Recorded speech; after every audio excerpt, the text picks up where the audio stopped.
The RBA's incoming governor uses her first major speech to talk about climate change. Virgin Australia and Flight Centre hit out at the government and Qantas over the ditched Qatar Airways bid.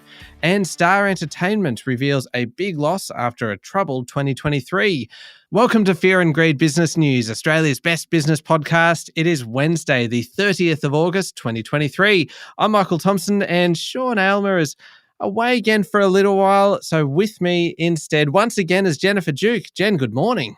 Good morning. Now, after the show, you have an interview coming up with James Bergen, who is Executive General Manager, Technology Strategy and Integration at Xero. It is one of the all-time great titles. There's about 8 words in his title. Xero is a great supporter of the podcast, and this was a fantastic conversation. Yeah, it's fascinating. We were talking all about AI, the effects and risks on businesses, and how they can make the most out of this incredible opportunity into the future. Yeah, if you are in small business or any size business, really, and wondering how you can use AI or some of the risks around it, it is definitely worth a listen. It's coming up later on.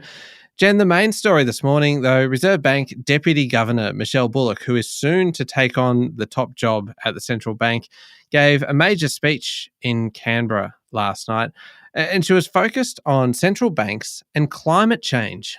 Yeah, the RBA is trying to understand how more frequent, severe and protracted weather events, as well as the global net zero transition, will affect financial stability. So Michelle explained how they're grappling with figuring out the impact of climate change on the economy's capacity to produce goods and services, which then affects monetary policy settings. This is incredibly complex for the RBA, and it's clear from her speech that they're investing heavily in research in this area. Yeah, so what else? I mean, these speeches are quite detailed things, especially when kind of getting into something as I suppose, meaty as climate change. What stood out for you? So one of the most interesting takeaways that I thought was how the RBA is looking at productivity and the way that climate change might affect it. And we all know that sluggish productivity growth is a major policy challenge at the moment, and it looks like this will make it even tougher. So Michelle said that unemployment might be persistently higher if people are unable or unwilling to leave areas that are damaged by climate change, and those working outdoors will face more adverse health effects. It's not good. No, it's not. And I suppose in your day job, you are the economics correspondent for Capital Brief. So this is something that you would be watching very closely.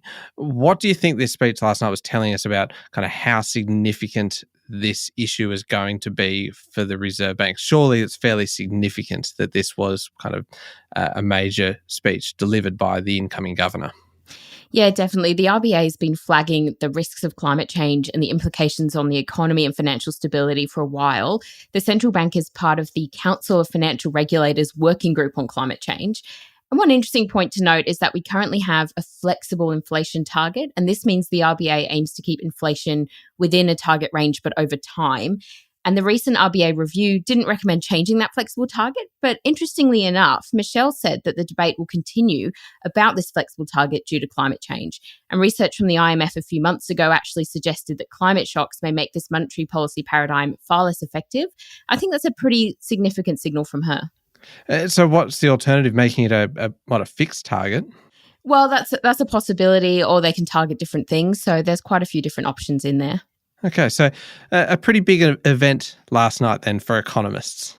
Yeah, it really was. And overall, I mean, the annual Sir Leslie Melville Lecture at ANU is a pretty major event in the economics calendar regardless. And I think it's very telling that she chose climate change as the focus for this one. I think it might be a sign that we're going to hear a lot more about climate change from the RBA when she steps into the governor role in mid-September. All right. Now, local markets yesterday, how did they perform? The S&P ASX 200 closed up 0.7% to 7211 points. The top performer was Sayona Mining, up 26.4%.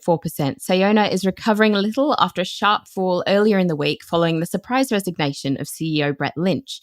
Also on the leaderboard was insurance, building and strata services business Johns Lyng Group, up 9% following a strong set of results and a bullish outlook for this financial year of 18.5% revenue growth. The worst performers over the day were Link Administration Holdings, down 6.7%, Imugene, down 6%, and BrainChip Holdings, down 5.2%. The top performing sectors were metals and mining, consumer discretionary and materials, and the worst performers were information technology, healthcare, and energy. Now, there was a bit happening on international markets as well. Yeah, so over on the Hong Kong Stock Exchange, China Evergrande Group started trading after a 17-month suspension.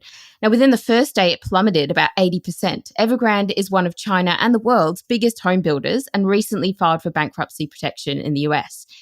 Goldman Sachs Group is warning that the yen may fall to its weakest levels in 30 years if the Bank of Japan keeps rates low while other central banks keep increasing theirs. The yen is down more than 10% this year already against the US dollar. And investment management giant Vanguard has only backed 2% of environmental and social shareholder proposals during the 2023 proxy season. And that's actually down from 12% in 2022. Vanguard is raising concerns about a rise in overly prescriptive and overreaching resolutions. And interestingly, BlackRock has also reported a similar decline in its support for environmental and social shareholder proposals. So what they're basically concerned that these proposals coming from shareholders are just too tough, almost. Yeah, so they were a little worried that they're leaning more into affecting the business strategy and that they shouldn't be necessarily overreaching in that way. So I thought it was really interesting. There's actually some other data that suggests it's gone down. In 2021, it was sort of more in the 20% of the resolutions that they were backing. So I think it was kind of interesting. So it's not necessarily that Vanguard is changing over time. It's perhaps that the proposals are becoming more onerous, I suppose, on the companies. Anyway, it's an interesting one to watch because Vanguard is certainly a rather influential body. They're huge. They're really huge. Indeed. All right, there is plenty going on. We'll be back in a moment with the rest of the day's business news.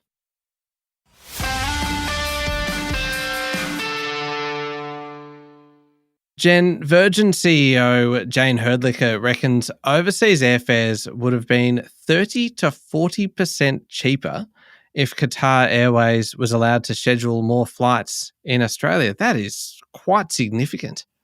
Yeah, it'd make everyone's holidays an awful lot cheaper. And I know that you were discussing with Sean on Fear and Greed earlier in the week about Qantas successfully arguing with the government that Qatar's plan for extra flights would have distorted the market. But the Virgin boss now says that Qantas was the only party that objected to Qatar's bid, and she's asked the government for meetings to discuss this decision. So far, she hasn't heard back, though. And she said she was disappointed with Assistant Treasurer Stephen Jones for warning against driving down prices to unsustainable levels. She said that every CEO in the country is likely disappointed to hear that there's one company, Qantas, that the government thinks should be protected. And she's not the only one who's pretty angry. Flight Centre Chief Executive Graham Turner has demanded answers on who blocked the extra flights, and he told Sky News it was going to come back on the government badly. It's one of those stories that really, we covered this earlier in the week, but everybody is still talking about this because it's been quite an extraordinary kind of turn of events involving some of Australia's biggest and most high-profile companies. So it's a fascinating one to watch. Now, embattled Star Entertainment Group has suffered a full-year loss of $2.4 billion. That's $1 billion more than the market was expecting. Normalised net profit was $41.3 million. Yeah, it was a bit of a blowout for the company, with $2.2 billion worth of value slashed from its Sydney, Gold Coast and Brisbane casinos as a non-cash impairment. Now, revenue increased 22% to $1.9 billion, and these results are 5 days later than originally planned because Star was finalising an impairment charge and sorting out the impacts of the New South Wales government's decision to delay casino tax increases. Now, Star Entertainment has faced significant fights in New South Wales and Queensland to hold on to its casino licences. It's faced major inquiries, class actions and public hearings about the flouting of anti-money laundering rules that have dominated over the past year. Now, what did CEO Robbie Cook say about it? Because it'd be very interesting to hear how they would address such a, as you describe it, a fairly significant blowout. Yeah, he said that to describe 2023 as a challenging year understates the experiences for the business. To quote him directly, he said, "The consequences flowing from the damage to our social license are felt daily by team members on multiple levels, reinforcing the critical need to understand the privilege and responsibility that comes with holding a casino license." But he also said that the business was now in a better position to weather the year ahead. Now, Jen, economic weakness is hitting the jobs market. The unemployment rate will hit 4.5% by mid-next year. This is according to a new report by Deloitte Access Economics. That's up from the current rate of 3.7%. Yeah, retail, utilities and construction are likely going to be the hardest hit by the employment downturn. In fact, almost 19,000 construction workers are expected to lose their jobs this financial year. The report expects growth, though, in healthcare, education, accommodation and food services. Okay, so there is a bit of growth being forecast. Anywhere in particular? I asked that very kind of hopeful, assuming that it's... Are you going to need a new job Well, soon? Is that what you're I actually don't know, and it feels like this is getting into dangerous territory now with Sean away. And can we just move on? Where are we going to see some jobs growth? Yeah, so Canberra is going to be the biggest growth market for jobs over the next year. Deloitte anticipates that national employment will grow by 1.4% in 23-24. That's about an extra 190,400 workers. And the year after, it will be another 1% growth. But this actually marks a huge slowdown from the 4.1% growth experienced over the last financial year. The federal government's going to release an employment white paper in September, and that will give us a much clearer picture of the future of the labour market. Okay, now we have talked over the last couple of days, well, Sean and I were talking about some good news for renters. Now, there's some more detail on that. It's welcome news for renters because they've had years, about 2 or 3 years now of significantly soaring prices, and CoreLogic is predicting rental growth to finally slow in 2024. That's right. Falling interest rates, softer income growth, and affordability ceilings are all expected to finally bite the property market next year. That's according to CoreLogic Head of Research Eliza Owens, who says that slowing rental growth will be one of the major trends in property for 2024. She reckons that slowing income growth will push people into changing their housing setup, so we're going to see some more people in share houses. Already, the average household size has started to rise across the capital cities. And tenants may also start moving to cheaper areas. Eliza did say, though, that this shouldn't stop governments from making those longer-term improvements to the rental market. That's in terms of minimum rental standards and broader reform. Median rents are up 29.3% since August 2020, which was a low in the market, and that's about $134 a week. So it's pretty pricey right now. Yeah, certainly is. It's a very kind of human outcome, isn't it? When you say that people are going to start moving into share houses just because there is a shortage of properties available to rent, and those that are available to rent are even more expensive, that the outcome or the solution to that is to share with somebody else. It's a very kind of human face to the rental crisis. Definitely. It's a very intense outcome, actually, when you think about the amount of thought that has to go into choosing to go back into a share house. It almost feels like a step backwards for a lot of people. Now then, this one, Jen, is going to be a bit of a contrast, I suppose. Federal politicians are going to get their biggest pay rise in about a decade with a 4% increase. So the Canberra bubble is getting a bit richer after Thursday. So backbenchers' base salaries are being increased to $225,680, up from $217,000. The Remuneration Tribunal said there have been conservative pay reviews in the past, and they needed to ensure that salaries are high enough in Canberra to attract and retain people of calibre. The rates are set below the private sector rates on purpose, though, to recognise the public service provided by office holders. It actually puts the Prime Minister's salary at $586,000 or so, and the opposition leader at about $415,000. Now, these base rates are stacked with a range of pretty generous allowances for MPs, including travel allowance for every night they spend in Canberra, which is about $300 a night, even if they stay in a property that they own. Oh, that's yeah. It's a good wicket if you can get it. Yeah, that smarts a little bit, doesn't it? Going from the rental crisis into that one, getting paid $300 for every night, even if they own their own property. Let's move on from that one, shall we, Jen? We've spoken a lot on Fear and Greed about buy now, pay later companies, and Zipco is one of those that we've spoken about. And so it's very interesting to see and quite exciting to see Zipco become profitable for the first time in the US, New Zealand, and Australia in the last financial year.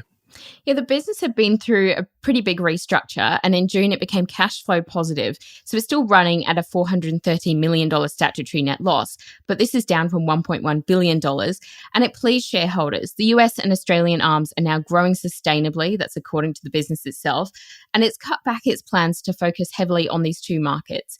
This is a pretty big change on its previous strategy, which included some heavy spending to achieve global growth.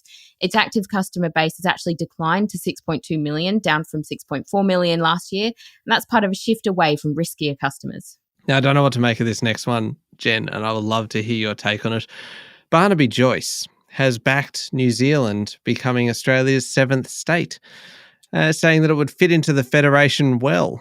So Mr. Joyce said that a bigger Australia would add strength to the nation during a time of geopolitical uncertainty.